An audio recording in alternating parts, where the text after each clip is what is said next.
Alors, je rappelle la date du jour. Nous sommes donc aujourd'hui le 31 août. Mathilde Terrier, comme d'habitude, vous allez nous faire voyager dans le temps et vous nous emmenez ce matin en 1971. Et déjà à cette époque, eh bien, on se plaignait de la pub dans nos boîtes aux lettres. Oui, hier, Axel de Tarlet nous parlait de WePub pour lutter contre le gaspillage de papier. Eh bien, je peux vous dire qu'en 1971, à Brest, on était beaucoup plus radical. Quelques-uns d'entre vous emmènent chez eux tous ces papiers, d'autres se contentent purement et simplement de les jeter à la poubelle ou même parfois de le glisser dans la boîte aux lettres d'à côté. Un ingénieur brestois, lui au contraire, a tout gardé, étiqueté et ficelé.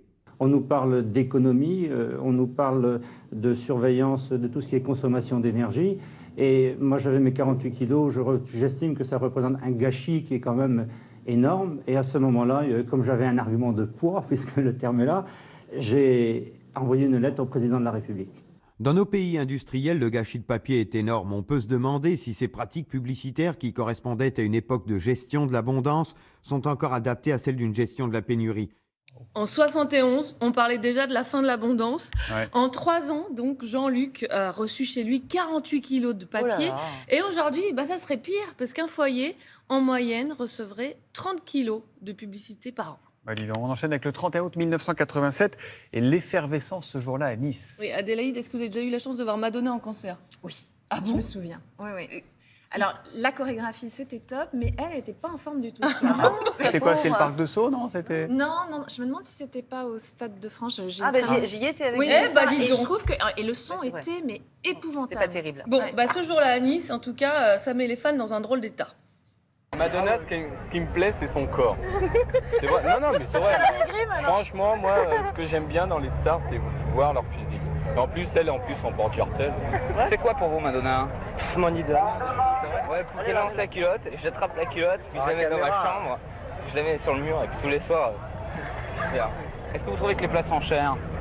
Pour un grand appareil, Disons qu'avec l'essence sur les péages, oui. Déjà le problème de l'essence aussi. Alors ce jour-là, c'est la folie. Madonna arrive en hélicoptère.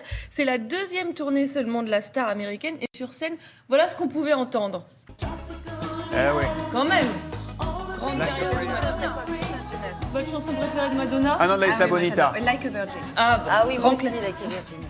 Bon, une petite chorégraphie, non, les filles? Bon, alors on passe à autre chose. On termine par le 31 août 1970. C'est des conseils pour justement le retour de nos enfants à l'école en termes de mode. Ah oui, la rentrée c'est demain. Est-ce que vous avez acheté une tenue spéciale? Oui. Oui? Oui. Ah oui? Bah oui. Vous aussi? Ah, moi, j'ai laissé tomber parce qu'en une journée, tout est troué.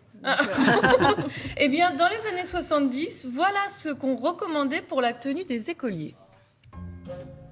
Pour garçons et filles, les pantalons, ceux de velours surtout, constituent le vêtement le plus pratique de la garde-robe. En daim, frangé au bas de la jupe et à la veste, celle-ci les fait à la fois rêver d'indiens et ressembler à leur maman.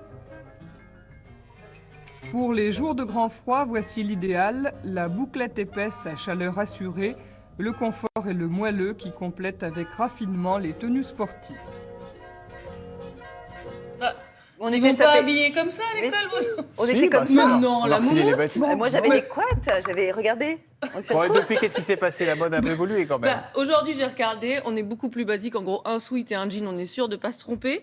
Mais surtout, de nombreux Français ne vont pas acheter de nouvelles tenues à cause de l'inflation. Et en Angleterre, par exemple, ça a même une incidence sur les prix de l'uniforme, qui sont ouais pourtant obligatoires. Donc, le gouvernement a autorisé des habits d'occasion. Petite page de pub, si vous savez savoir quoi acheter comme habit, vous regardez les messages de réclame et puis on se retrouve juste après. Merci.